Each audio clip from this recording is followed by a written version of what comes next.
اب جو پے در پے اس قسم کے مذاق کرنے کا انجام آپ کے سامنے آیا ہے وہ بڑا بھیانک ہے، اور وہ یہ ہے کہ انہوں نے ایک پرفیوم لانچ کی 295 کے نام سے. کوئی اس میں حرج نہیں تھا اگر یہ صرف 295 کے نام کی حد تک رہتا. اب بعض لوگ ان کی طرف سے صفائیاں دے رہے ہیں کہ جی یہ کوئی ڈیجٹ کسی کا ٹھیکہ ہے، اور بھائی بالکل آپ ٹھیک کہہ رہے ہیں، لیکن آپ دیکھیں کہ اس نے اس کو ریلیٹ کس کے ساتھ کیا، اور پھر کانفیڈنس دیکھیں اس کا آسمانوں پہ ہے. نام لیتا ہے مولا علی کا علیہ السلام، سیدہ فاطمہ کا سلام اللہ علیہا، اور کہہ رہا ہے جی میرے جو مرشد ہیں آئیڈیل ہے سدھو موسے والا. واہ جی واہ.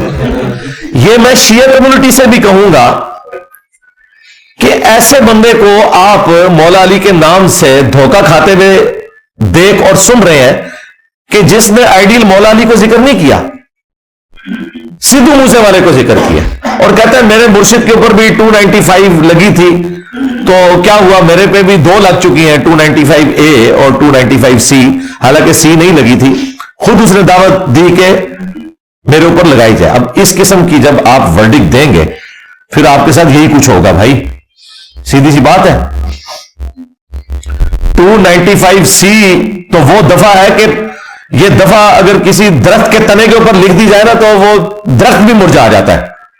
یہ پاکستان کے اندر اتنی خطرناک چیز ہے، بلکہ خطرناک چیز ہے. اس نے مذاق بنایا ہوا تھا اس کا، اور پھر فخریہ کہہ رہے جی میں پرفیوم لانچ کر رہا ہوں اس نسبت کی وجہ سے. تو بالکل علماء کا جو غصہ تھا وہ جسٹیفائی تھا. حالانکہ آپ کو پتا ہے کہ میں اس طرح کے معاملات کے اندر توہین مذہب کے حوالے سے بڑا محتاط رویہ رکھتا ہوں، لیکن یہ واقعتاً اس قسم کی حرکتیں کرنا، یہ آپ لوگوں کو دعوت دیتے ہیں کہ وہ آپ کے ساتھ کوئی اس قسم کی ایکٹیویٹی پرفارم کرے جو کہ ایکسٹرا جوڈیشل ہو. خیر جوڈیشری کا راستہ اختیار کیا، ان کے اوپر 295A کا مقدمہ ہوا، وہ FIR ہمارے پاس موجود ہے، وہ ہم اس میں ساتھ اٹیچ کر دیں گے. اس میں اس کے پرانے گناہ بھی لکھے ہوئے کہ اس نے نماز کا مذاق اڑایا، اس نے جو ہے وہ مدینہ شریف کی توہین کی، اور اب اس قسم کی یہ حرکتیں کر رہے ہیں، وہ سارا اس میں موجود ہے. اور ابھی تو خیر وہ عمرہ کرنے کے لیے چلے گئے بھائی، وہاں جانے سے توبہ قبول نہیں ہونی جب تک کہ علماء نے آپ کی توبہ قبول نہ کی. ہاں، اور میں گورنمنٹ آف پنجاب سے بھی ریکویسٹ کروں گا کہ آپ نے فیسیلیٹیٹ کیا یقیناً اس کو یہاں سے بھگانے کے اعتبار سے، ٹھیک ہے وقتی طور پہ بھگا دینا چاہیے، اور اس کی توبہ کی ویڈیو آنی چاہیے، اور وہ مسلسل اس نے کئی ایک توبہ کی ویڈیو ریکارڈ کروا دی ہیں.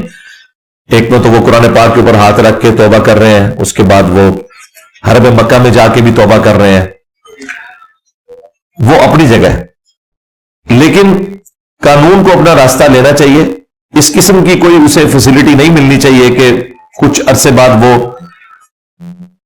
دندراتا پھرے، تو پھر پورے ملک کے اندر باقی لوگوں کو ایک ہلہ شیری ملے گی کہ ٹھیک ہے جو مرضی کرو، تم پیسہ لگاؤ اور بچ جاؤ جو پہلے وہ کرتا ہے. یا پھر اس کے توبہ والے جو معاملات ہیں وہ علماء کے سامنے بٹھا کر ان کو منطقی انجام تک پہنچایا جائے اور پکا عہد لیا جائے، تو پھر اس سے یہ FIR کا معاملہ ٹلنا چاہیے.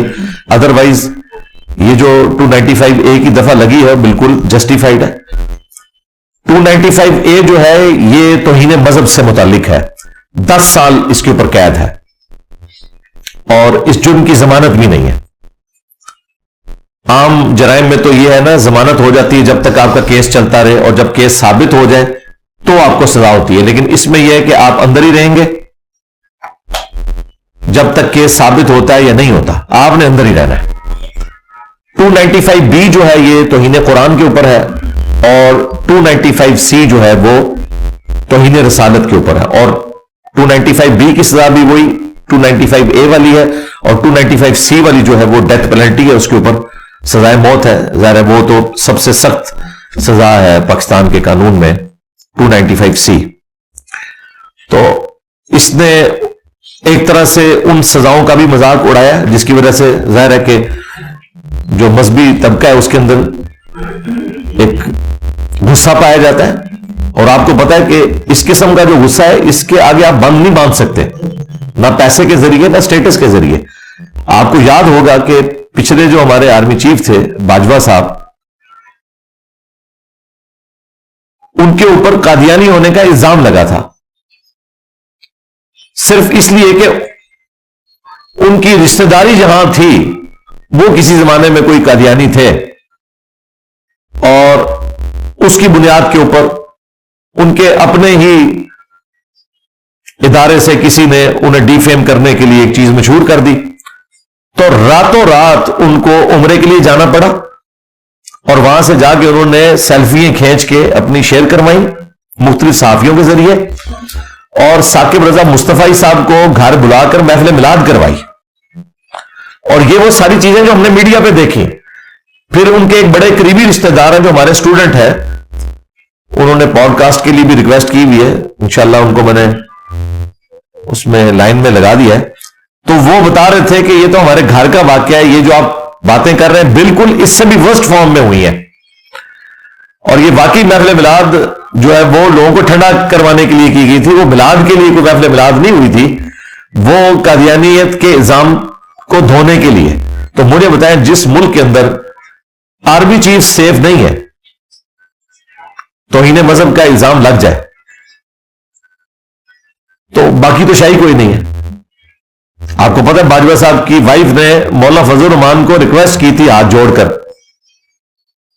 کہ میرا خامن جو ہے وہ نہتا پھرتا ہے فوجیوں کے اندر، تو کوئی مجاہد ملت نہ نکل آئے، یہ تم لوگ جو بار بار یہ مذہبی طبقہ اس کے اوپر قادیانی ہونے کا الزام لگا رہے ہو تو خدا کے لیے رحم کھاؤ. اس کے بعد سے پھر معاملات تھوڑے ٹھنڈے ہونے شروع ہوئے تھے.